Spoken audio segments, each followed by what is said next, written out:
I think of the life of a miner who must work all his day underground, where his lamplight is all that will shine there, and it's dark and it's damp all around. It is 2 or 3 miles to the coal face, and the tunnel is jagged and low, but he cannot find work on the surface, so it's down in the mines he must go. We're joined by Michael McCawley here as we look back at some of his memories from working in the mines and indeed from driving a lorry here out of the mines in Arigna in the past as well. Michael, you had a couple of different careers and a couple of different jobs in the mines, as we mentioned there. Tell me, first of all, when did you start working in the mines here in Arigna? I started working in Nones in the Black Diamond in '58. Okay. I was going to Coolast to the technical school at the time, and my father got ill and I had to stay at home to do the farming, and I went working after that in the mines, you know. So that was. Had you any family members working in the mines before you, or were you the first of the family to come in? I was the first of the family, yeah. Yeah, there was no. Well, my father was only the single man, or one brother. Oh, there was no. He had 2 sisters, no brothers. I know. So. And when you started working here back in the late 1950s, talk to me a little bit about what was the transport like? How did you get to and from work? Well, Nones lorries came into Ballyfarden. We used to stand in the doorway in Killortons, outside Killortons at 7:30 in the morning. And Nones lorries that come, the truck and trailer would come, and you get up on the back of the lorry with your bottle of tea and and I presume on maybe a good winter's morning, you wouldn't be long waking up with the sharp breeze that'll be hitting you when you're coming up the mountain. Believe it or not, you'd be glad to get down the shaft or down into the pit because it was warmer than outside. Yeah, there'd been a warmer temperature. Yeah. That time, would there have been many miners getting on at Killortons and Ballyfarden? Were there many people from Ballyfarden and out towards Giva where you originally came from working in the mines? All the young fellas was in it, like, you know, it was all the lineman lads and Martin Gaffney's and Mick Mass's and all my neighbours around. Langan from Corrigan Road, Paddy Joe Langan, he was working on it as well. And Pádraig Mullaney from up across Norway. And that would be the general, like every young fellow went to the pit because it was the only place of getting a pound at the time. Yeah. There was always, and rightly so, there would always been the association with Arigna and the mines, because predominantly the mines were situated here. But all those areas you mentioned, neighbouring parishes, and on the other side in Drumkeeran, towards Drumshambo as well, the mines provided a very important source of employment for a wide area.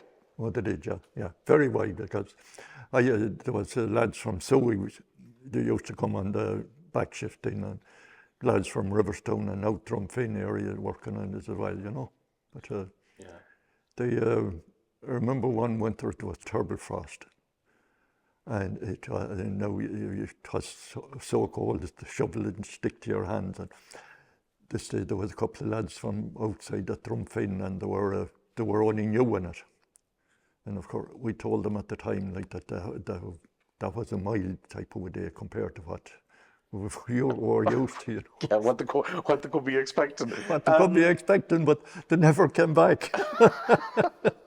Just got such a fright from day one, that was it. Well, the shovel would stick to your hand the same day, like, you know. It was. Would you have experienced many lads like that would have come in and maybe worked for a day and once they got cold feet, but got second thoughts and said, look, this isn't for me, time to cut my losses and run? Well, at the time, you see, there was nothing really in any house. Only whatever, and you'd get a pound a day nearly in the mines at the time, you know. And if you went drawn, you'd have a pound and 10 shillings. Like if you drew 10 ton, you got just 3 shillings a ton for drawn at the time, you know. Yeah, so there was a good incentive. There was a good financial incentive there. Yeah. Talk to me about the different jobs that you had in the mines.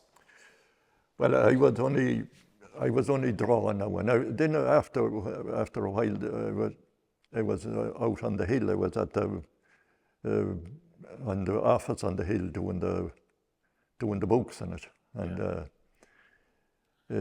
we and the hutches when they came out, you know, and working the haulage as well, you know. That was the, and well, they were driving the straight road at the time, which there was a lot of slate coming out. The haulage would be running a lot of the time on it at the time, you know.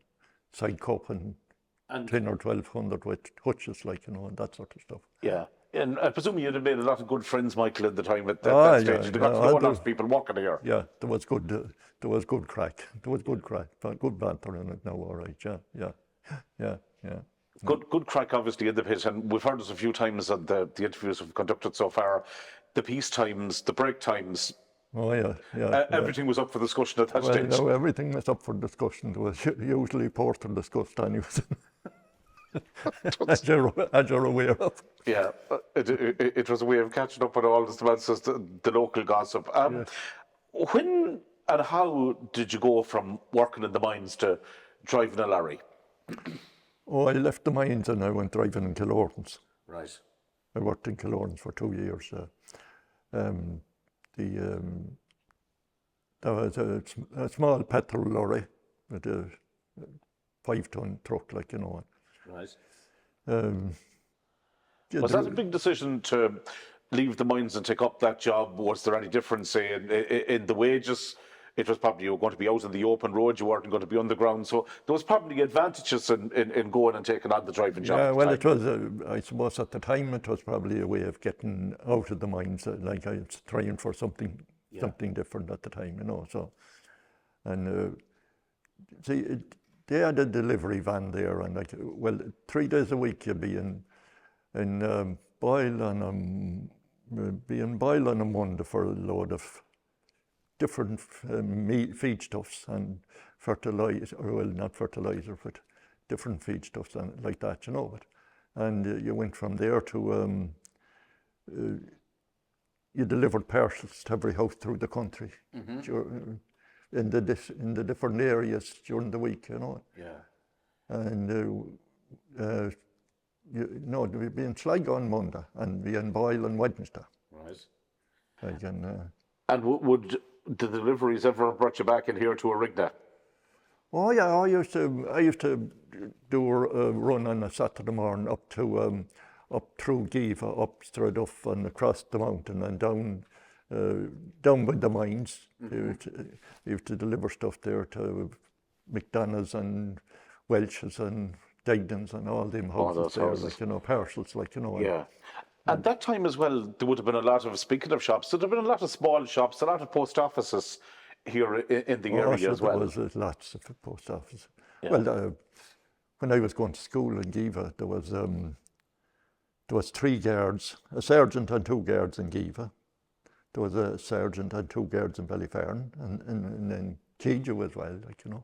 Yeah. So. Which is amazing now when no rural guard stations left at all. Now it shows how everything has changed. So your career as a truck driver brought you back in contact with the mines again too? Yeah, well, my wages was doubled naturally when I started driving in Flins, because you were starting at 7 o'clock in the morning, it could be 9 or 10 at night when you get home, like, you know. And talk to me about from was it Flynn and Leahy, the mines? Flynn and Leahy. Yeah. Where Tommy and Mick and Jean Leahy. And Jean Leahy, yeah. Where would you be bringing coal from those mines? Tell me a little bit about the various locations you'd be delivering it to. Oh, well, we were only that was our routine. Drogheda every day. Drogheda every day? Yeah. Right. Yeah. Because a lot of people would have associated a lot of the coal from Arigna going down to the power station on Loch Allen as a main supplier there. But there was a lot of other, Drogheda, for instance, there was other locations as well where Arigna coal was going straight from. Oh yeah, well, the power, what do you call the Dublin, the power station that was in Dublin. I should remember his name, because Tiernan's had mines out up over Giva there, and they were drawn to Dublin. Jerry Condon out of Ballyfernan there was drawn. He'd be in Nuclear Gaze there now. Okay. And he went to Dublin every day with stuff. And Noon's used to deliver. Noon's had a very high quality coal. Noon's coal used to take the same test as the English stuff when we were going into Drogheda. You know, they wouldn't sell stuff into Drogheda unless they had a stockpile up. Like, you know, they wouldn't sell stuff in Drogheda at all. Okay. But the price wouldn't be great, you know. So. And what time would you load at here to head off from Arigna? Well, it was above on the Lochon mountain. Right. You know where. Yes, I know it, yeah. Yeah, and that was well, you'd be up there around 8 o'clock and load straight away. And it took a full hour to come from the pits to Drumshanbo. Right.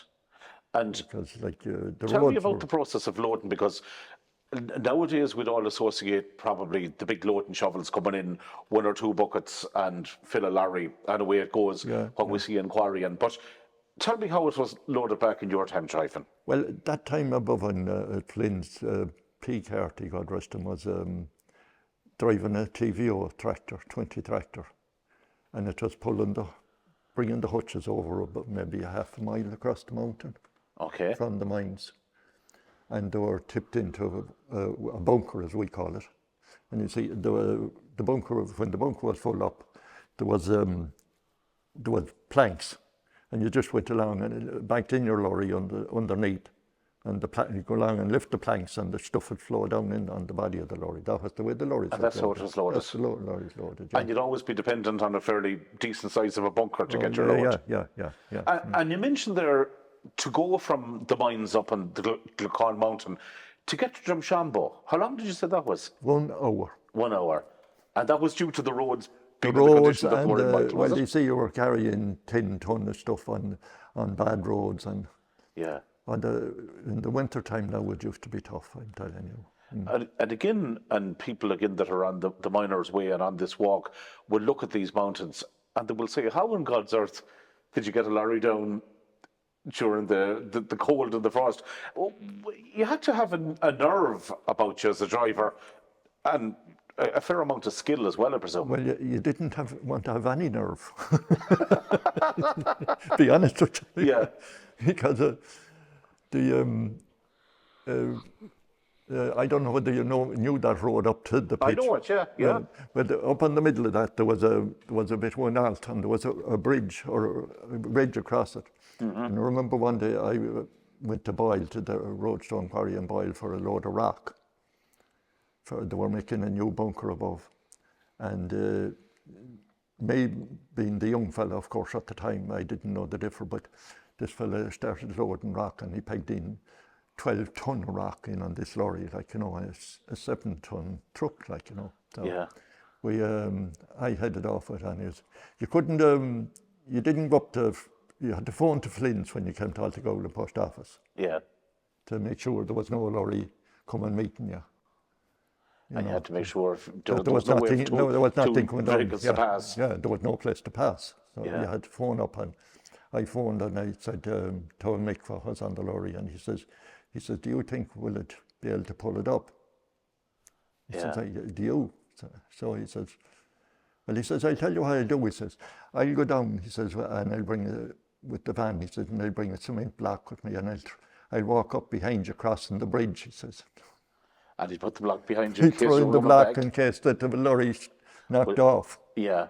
So I told him at the time, so Mick, in case that if this goes, says I'm not going to be along with it, so I'd be gone out with it. It was time to jump. It was time to jump. At that stage, we've seen it come back. Again, and you rightly mentioned it, Michael, you really want no nerve on it. Talk to me about the type of lorries that you were driving back then. Well, IT 41, 46 was the number of the lorry. It was a Bedford lorry with an Leyland engine in it. Okay. It was a good lorry. Well, I was only young at the time, and it was wild. I'd say they gave me the worst lorry that was in the place, naturally enough. Yeah, when you start off. When you start off. Yeah. So I worked along with that, and he was done. that particular lorry used to give a lot of trouble. Every 3 months before I got it, they used to put a new chrome wheel and pinion in it. It used to rev up itself, and it used to start, and it to tear the chrome wheel and pinion out of the back end of it. Right. And that went on apparently for years. Every 3 months they went a new chrome wheel and pinion, and they gave it to me, and I put 150,000 on it. Miles. On it, and it never went to chrome wheel and pinion in it. Had you ever any breakdowns with a load a long way away from a rig then? And what did you do if you had that situation? You could get a pile of punctures. I can imagine. And you fixed them as you went along, and oh Lord saves, you could write a book about them. And had you to fix them yourself? Well, you'd have a spare wheel with you, and you'd maybe get one fixed along the way, like, Yeah. From Shambo Garage, we used to get her repaired. And you'd always have, and again, I presume there would have been difficulty in jacking up something if it was loaded that weight, would there have been? There was you had a battle jack with you, and you went in under it and jacked it up. Yeah. Were there many lorries drawn out of the mines, Michael, in your times? Well, there were Paddy Reynolds and myself was going to Drogheda at the time, and Paddy Barney's pit had Sonny Murray and Pacho Costello driving 2 lorries as well going to Drogheda. Yeah. Paddy Reynolds' lorry, I remember him having a green lorry. It was always green lorry, yeah. There were always green cabs on them, yeah. Always green cabs. Did you ever transport any of the miners up then yourself when you were driving them? Would you pick up miners? Oh, yeah, you pick up the miners along the way, Aiton Scanlon, down there at Keegan, and what do you call them? I used to have Jimmy Guihan with me every morning, when I'd go out across the mountain, and John Glynn, and Duffy, Mickey Duffy, and so you'd pick all these guys up at their houses along the way, like, Well, you see, whatever lorry came along, they went on the lorry. Yeah. Was there, again, maybe going back to the cold, frosty mornings, was there ever a competition to see who'd get into the cab, or was all at the back? Oh well, the cab wouldn't be. You wouldn't be gone too far. The cab would be full, and that'd be it, like, But they got up on the back, and they didn't pass any heat. You didn't pass any heat. It's like that, That time, he would have been bringing the load of coal, obviously, through an awful lot of towns and villages. There wouldn't have been the bypasses. Oh, there was no bypass at all. There was no sat-navs, there was no Google Maps, so it was very much a sense of direction was needed. Very much so. Very much so, and our sense of direction is right, But, well, you had you could go through Cavan sometimes, but that time, you see, there was nothing, only creameries, and Ballinamore, the Cavan country, was full of creameries, and they were all dairymen, and you had to avoid that at all costs, like, But we used to go up to Edwardstown and across through. Yeah. Did you, again, you mentioned you'd have been gone maybe at 7, 8 o'clock in the morning, you might have been back at 10 o'clock at night. Was it a lonely existence? Did you miss the camaraderie from working in the mines to maybe going to a job that would have been an awful lot more, in some ways, isolated, although you were meeting people out on the roads or whatever? There would have been radios in lorries back then. There was no radio in it. There was no heater in it.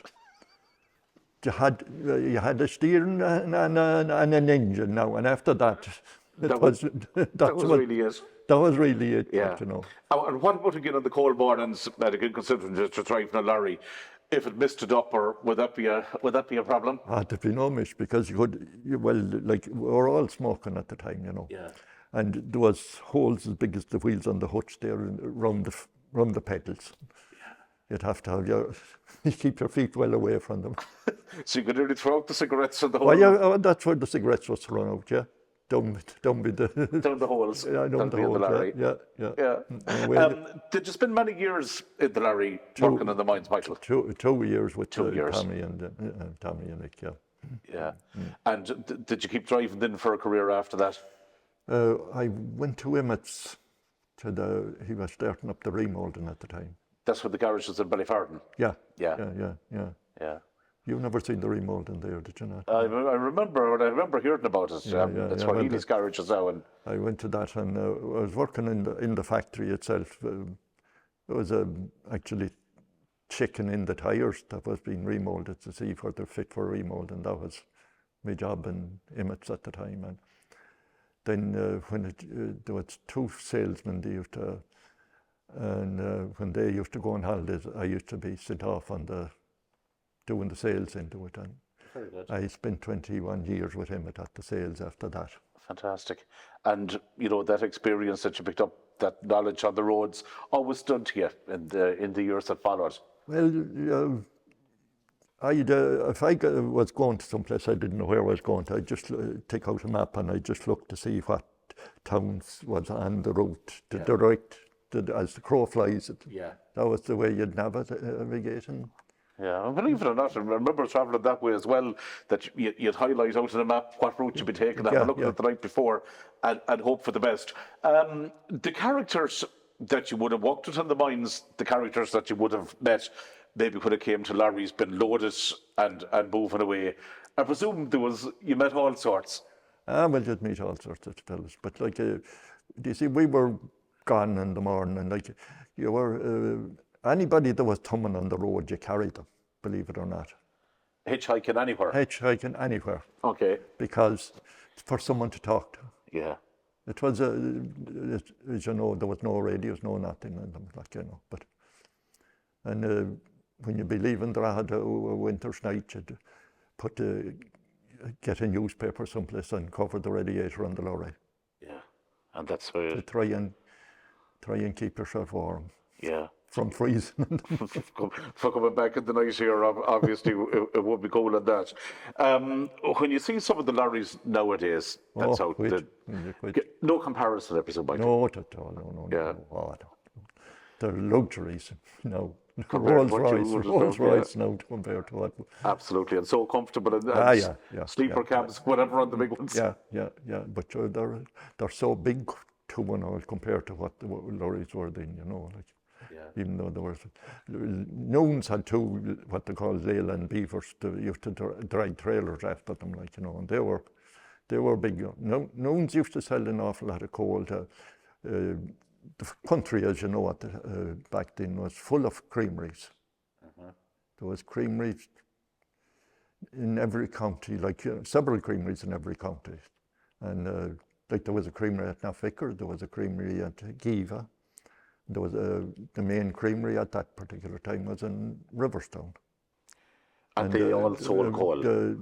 They all ran, they were all using coal, yeah. And Cavan was a big country now. The lads used to go from Noons down to Cavan and on a regular basis, a daily basis nearly, back to Cavan. What was it like them times, Michael, when you'd be going through some of these towns, the larger towns that Cavan, that you mentioned, in towns like that, and coal, probably turf, probably timber, was predominantly the fuels that was used. It must have been some sight with all the smoke, and maybe people would call it smog or whatever, but it must have been some sight to see all these chimneys, smoking in the morning. Was there a lot of smoke? Was there a lot of smog in the big towns that time? There'd be a fair bit of smog, but outside, between, we'll say, out Clonmelon and Castlepollard and that country now in the winter time of the year, the fog used to be a terror. Yeah. You wouldn't have a clue where you were now in it. And again, that must have been another problem too, would you? Have a lot of fog out on a winter's morning. And mind you, your lights wouldn't be that bright either. There'd be no shiny lights like now. But anyhow. There was a lot of challenges in driving that time compared to now, wasn't there? There was. But maybe in some ways the roads were safer, were they? Well, the traffic was a lot less, and you just got on with it in the story, whatever it was, you just handled it, and that was that, But as we mentioned, you would have lived between Ballyfernan and Giva, and then in Ballyfernan in more recent years. What do you think now when you see, tourists on these mountains following the miners' way, and following in the footsteps of the miners that would have walked here or would have got lifts with you with the lorry, and you'd have travelled in lorries yourself coming up? Would you ever have envisaged that back in the 50s when you started off, that this would be a kind of a tourist hotspot for walkers in years to come? Oh, no, definitely would not. No. But the lot of the local youngsters, with bank holiday, you could have 2 or 3 different fellas or girls looking to come to Drogheda with you just to see exactly where it was. Yeah. or to see some of the country, like, you know, and they'd be off for the day and they'd come for the day, like, you know. Right. And And there's a an lot of opportunity them, for them to see faraway places. oh, yeah. Yeah. Well, people didn't go any place as such, like, you know. Yeah. There was no way of travelling, and That's right. yeah. There was no day trips to Dublin or Oh, there was holiday no destinations. day trips to Dublin. It was an opportunity to get away and see Yeah, what yeah. was out there. Yeah. Changed times. Final question, Michael. Would they have changed for the better in all Oh aspects? God, they definitely changed for the better. Yeah. Definitely, yeah. But like at the same time, you know, you had. Well, we didn't know any different, if you want to put it that way. You Yeah, know, absolutely. happy. And it was enjoyable, and a lot of great memories. A lot of great memories, is right. A lot of great memories, is right. You met, you'd lift people on the road, and you know, they could be from any country, Yeah. and they were delighted to get a lift even in the lorry, like, you know, and you'd get letters back from some of them people afterwards, like, you know, that thanking you for giving them the lift, like, you know. And they would have got your address or whatever when you were Yeah. the lift. Yeah. Well, it could be 2 or 3 hours with you because you were. Yeah. The old lorries weren't. They were really underpowered for the loads of stuff they were carried, like, you know, but. Yeah. And there'd be a good while with you in the lorry, like, you know.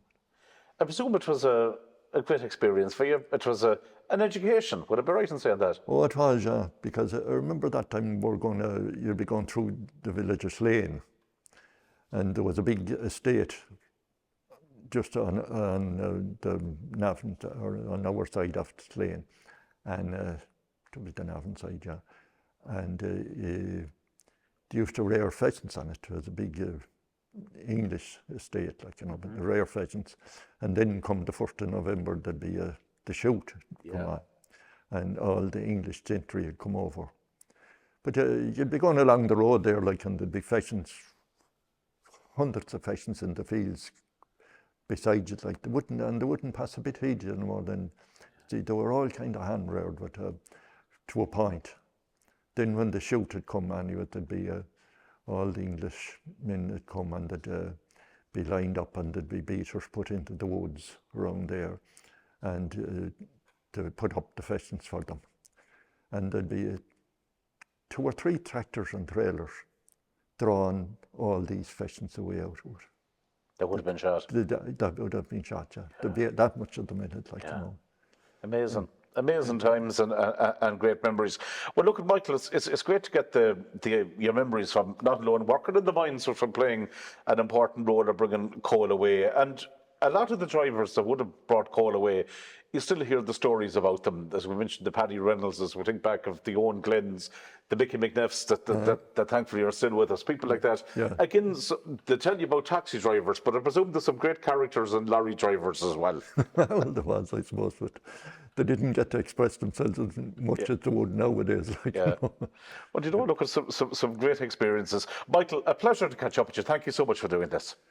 Thank you, John, very much. Thank you very much indeed. Okay. I think of the life of a miner who must work all his day underground, where his lamplight is all that will shine there, and it's dark and it's damp all around.